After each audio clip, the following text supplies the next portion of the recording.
Hello दोस्तों, तो प्रसाद GK में आपका बहुत बहुत स्वागत है। तो आज हम देखेंगे आपके हिंदी के कुछ प्रश्न।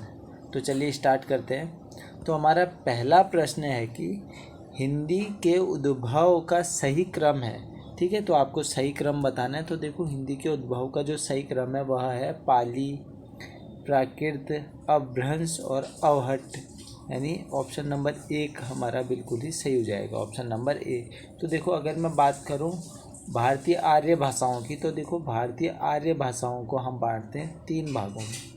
ठीक है ना, तीन भागों में हम बांटते हैं। पहला हो गया हमारा प्राचीन भारतीय आर्य भाषाएं। ठीक है, प्राचीन भारतीय आर्य भाषाएं।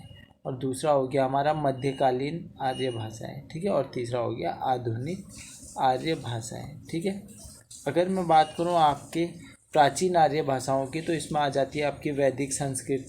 ठीक है ना, वैदिक संस्कृत, यानी वैदिक संस्कृत में आपके वेदों की रचना हुई, ये सभी। ठीक है, और जो आपके प्राचीन में एक और आती है आपकी लौकिक संस्कृत। लौकिक संस्कृत यानी जिसमें रामायण महाभारत इन सभी की रचना हुई। ठीक है, चलो। और जो मध्यकालीन है, ठीक है ना, यानी मध्यकालीन भारतीय आर्य भाषाएं, इसमें आ जाती है आपके प्राकृत।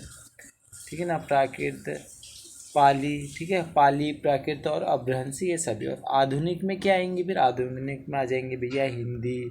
ठीक है, हिंदी की जितनी बोलियां हैं, मराठी हो गई, बांग्ला हो गई, ये सभी। ठीक है, चलो, आशा करता हूँ ये समझे होगे। अब देखो, अगर मैं बात करूँ हिंदी का विकास जो हुआ है ना, वो हिंदी की जननी मानी जाती है संस्कृत। आप सभी को पता है हिंदी की जो जननी मानी जाती है वो मानी जाती है संस्कृत।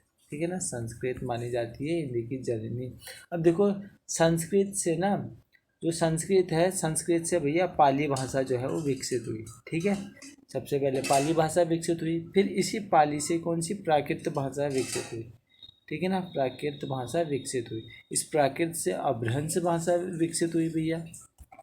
अपभ्रंश भाषा जो है वो विकसित हुई, और इस अपभ्रंश से भैया अवहट्ट जो है वो विकसित हुई। ठीक है, अवहट्ट से फिर विकसित हुई आपकी हिंदी। ठीक है ना, चलो भैया, आशा करता हूँ ये चीज़ें आप समझे होगे। अब बढ़ते हैं हमारे अगले प्रश्न की ओर। तो हमारा जो दूसरा प्रश्न है वह है राजभाषा आयोग के प्रथम अध्यक्ष कौन थे। ठीक है, तो देखो, राजभाषा आयोग के जो प्रथम अध्यक्ष थे वो थे बाल गंगाधर खरे। खरे नहीं, खैर हो गए। ठीक है, बाल गंगाधर खैर जी। ठीक है, तो देखो, अगर मैं बात करूं बाल गंगाधर खैर जी की, तो देखो 1955 में क्या होता है ना, चलो एक कहानी के तौर पे मैं आपको बता दे रहा हूँ। वैसे ये जो 1955 में ना राजभाषा आयोग का जो है अध्यक्ष बनाया गया था बाल गंगाधर खैर जी को। ठीक है, तो देखो, एक कहानी के तौर पे लेके चलना, हम इन्हीं की बात करेंगे बाल गंगाधर खैर जी की। तो देखो 1937 से 1939, ठीक है, 1939 तक ये पहली बार ब्रिटिश कॉलोनी जो बॉम्बे प्रांत है, बॉम्बे प्रांत, ठीक है, बॉम्बे प्रांत के पहले प्रधानमंत्री बने।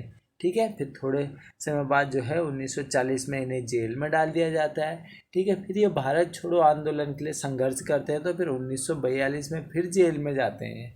ठीक है, फिर 1944 में भैया ये रिहा होते हैं।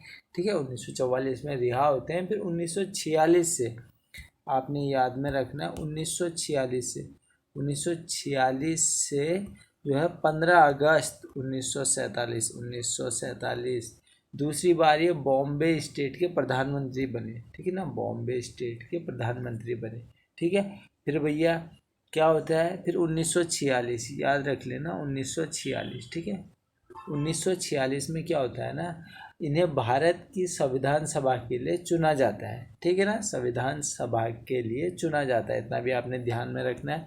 और देखो, अगर मैं बात करूँ बाल गंगाधर खैर जी की, तो देखो स्वतंत्रता के बाद बॉम्बे स्टेट के जो पहले मुख्यमंत्री बने ना, स्वतंत्रता के बाद, इतना भी याद रखना है आपने, स्वतंत्रता के बाद।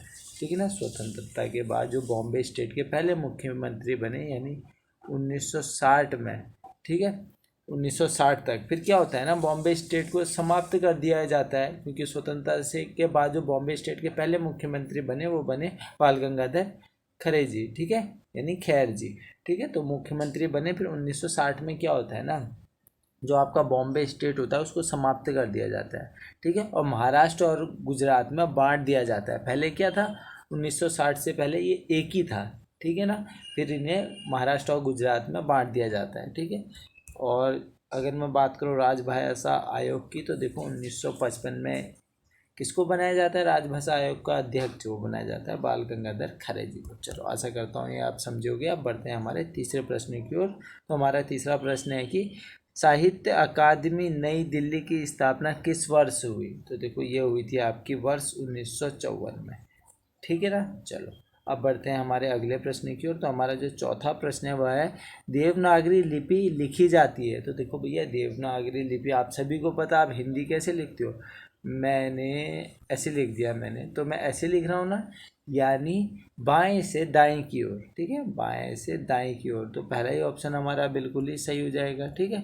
चलो फिर अब बढ़ते हैं आगे की ओर। तो अब हमारा पांचवा प्रश्न है कि भारतीय संविधान में हिंदी को मान्यता कब मिली, ठीक है। तो आप सभी को पता है आप हिंदी दिवस कब मनाते हो, 14 सितंबर को मनाते हो ना, 14 सितंबर को।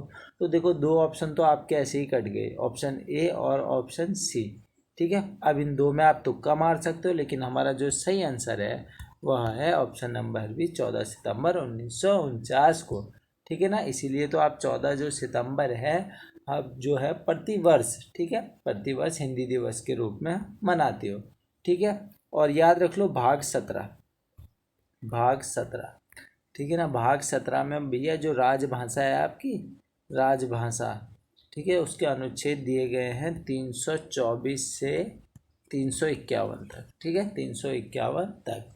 और आप सभी को पता है भारतीय संविधान की जो 8वीं अनुसूची है, ठीक है ना, कितनी 8वीं अनुसूची में हमारी भैया जो शामिल हैं वो 22 भाषाएं शामिल है, ठीक है। चलो फिर आप बढ़ते हैं हमारे अगले प्रश्न की ओर।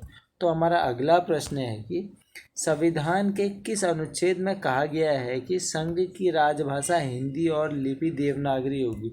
तो ये कहा गया है ना भैया आपका अनुच्छेद 343 में, ठीक है। ऑप्शन नंबर ए हमारा बिल्कुल ही सही हो जाएगा, ठीक है। काफ़ी बार आ गया ये प्रश्न आपका। चलो अब बढ़ते हैं हमारे अगले प्रश्न की ओर। तो हमारा जो अगला प्रश्न है यानी जो 7वां प्रश्न है वह है कि भारतीय भाषाओं को भारतीय संविधान की किस अनुसूची में सम्मिलित किया गया है। देखो अभी मैंने आपको बताया था कि भारतीय संविधान की 8वीं अनुसूची में शामिल है हमारी भारतीय जो 22 भाषाएं हैं, ठीक है, 22 भाषाएं 8वीं अनुसूची में। तो 8वां हमारा बिल्कुल ही सही हो जाएगा यानी अष्टम। चलो फिर अब बढ़ते हैं आगे की ओर। तो हमारा जो अगला प्रश्न है वह है कि देवनागरी लिपि का विकास किस प्राचीन लिपि से हुआ है, ठीक है ना। किस प्राचीन लिपि से हुआ है कर लेना इसे, ठीक है, कुछ मिस्टेक हो गई है यहाँ पे, हुआ है, ठीक है। तो इसमें जो आपका सही आंसर होगा वो होगा ब्राह्मी लिपि से होगा, ठीक है। चलो तभी आपने याद में रखना। अब बढ़ते हैं हमारे 9वें प्रश्न की ओर। तो 9वां प्रश्न है प्रथम विश्व हिंदी सम्मेलन का आयोजन किस वर्ष किया गया था। तो भैया ये जो सम्मेलन हुआ था ये हुआ था आपका 10 जनवरी से 14 जनवरी तक 1975 में, ठीक है। तो भैया ये ऑप्शन नंबर डी हमारा बिल्कुल ही सही हो जाएगा। 1975 कहाँ हुआ था, नागपुर में हुआ था, ठीक है ना, नागपुर में हुआ था। चलो अब हमारा अगला प्रश्न है कि अंडमान निकोबार में शासन और शिक्षा की भाषा है। तो इसमें जो आपका सही आंसर हो जाएगा वो हो जाएगा ऑप्शन नंबर सी, हिंदी, ठीक है। चलो आज मैंने आपको कराए 10 प्रश्न। अगर ये वीडियो आपको पसंद आई होगी ना तो आप इस वीडियो को लाइक करेंगे, शेयर करेंगे और कमेंट करेंगे। इसी आशा के साथ हम करते हैं वीडियो को यहीं पर समाप्त। चलिए धन्यवाद।